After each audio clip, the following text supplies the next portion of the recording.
हापुड़ न्यायालय परिसर की दीवार तले जहां न्यायाधीश बैठते हैं, जहां लोगों को इंसाफ मिलता है, जहां लोग इंसाफ के लिए जाते हैं, वहां पुलिस ने बर्बरता तरीके से, बर्बरतापूर्ण, बहुत ही जालिमाना अंदाज में वकीलों को पकड़कर छांट छांट कर उनके ऊपर हमला किया, उनको जानलेवा हमला किया।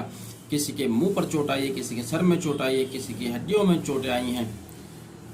इस तरह की कार्रवाई पुलिस द्वारा पहली बार नहीं की जा रही है। पहले भी इस तरह की कार्रवाई करते रहे हैं, बल्कि देखा जाए तो पिछले कुछ समय से पूरे देश में नियम बन चुका है कि पुलिस की ओर से कि हम ही नियम हैं, हम ही कानून हैं, हम ही आदेश हैं, हम ही निर्देश हैं और हम ही सरकार हैं। पुलिस से ऊपर अब कोई शक्ति नहीं रह गई, ऐसा प्रतीत होता है। और ऐसा क्यों हुआ, यह भी एक सवाल खड़ा करता है। पिछले कुछ सालों में समाज ने पुलिस द्वारा की जाने वाली बर्बरता कार्यवाही को अपने अपने हितार्थ को देखते हुए समर्थन दिया है, और उसी समर्थन का कारण रहा है कि पुलिस अब अपनी तमाम सीमाओं को लांघती गई। हालात वहां तक आ गए हैं जहां आप न्याय के लिए जिन वकीलों के पास आते हैं, जहां से आपको न्याय की उम्मीद होती है, वही आज पुलिस की बर्बरता का शिकार हो गए हैं।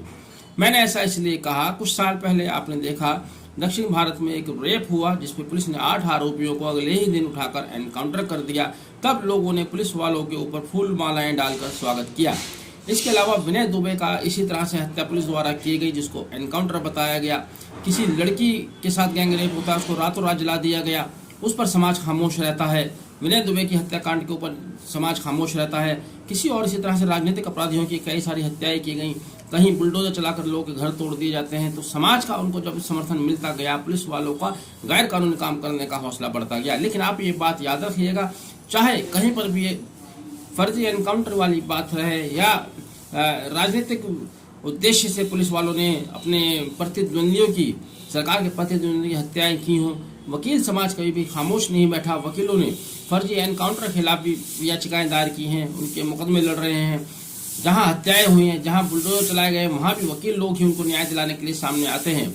समाज के किसी भी वर्ग के साथ, चाहे वो किसी भी जाति धर्म का व्यक्ति होता है, जब अन्याय होता है तो वकील लोग उसी को न्याय दिलाने के लिए हमेशा खड़े रहते हैं। वकीलों के साथ आए और वकीलों के साथ कंधे से कंधा मिलाकर अब जो आंदोलन आगे चलाएगा या जो लड़ाई लड़ी जाएगी हक के लिए, उसमें समाज को साथ देना चाहिए।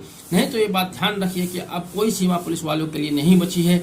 जब वो वकीलों के साथ इस तरह की हरकतें कर सकते हैं तो अगला नंबर किसी का भी हो सकता है। आप वैसे जो भी देख रहे हैं, आपका भी अगला नंबर हो सकता है। आज इलाहाबाद उच्च न्यायालय बार एसोसिएशन के अधिवक्ताओं की ओर से हड़ताल की घोषणा की गई है। Bar council of Uttar Pradesh की तरफ से हड़ताल की घोषणा की गई है। वकील लोग तो न्याय कार्य से विरत रहेंगे ही रहेंगे, लेकिन समाज के और भी लोग जो अधिवक्ताओं से प्रत्यक्ष या अप्रत्यक्ष रूप से जुड़े हुए हैं, उन्हें भी चाहिए कि वो इसमें बढ़ चढ़ कर हिस्सा लें और इस आंदोलन को अपना समर्थन दें। पुलिस वालों की इस तरह की बर्बरता कार्रवाई को आगे किसी भी सूरत में बर्दाश्त नहीं किया जाएगा। आप भी इसमें साथ आइए। मेरठ बार एसोसिएशन मेरठ और जिला बार एसोसिएशन मेरठ की ओर से भी आज हड़ताल की जाएगी। हड़ताल पर लोग रहेंगे, न्याय कार्यों से व्रत रहेंगे। इसलिए मैं आपसे पुनः निवेदन करता हूं, समाज के सभी वर्ग के लोगों से निवेदन करता हूं कि आप भी इस आंदोलन का हिस्सा बनिए, इस आंदोलन में साथ आइए। Thank you.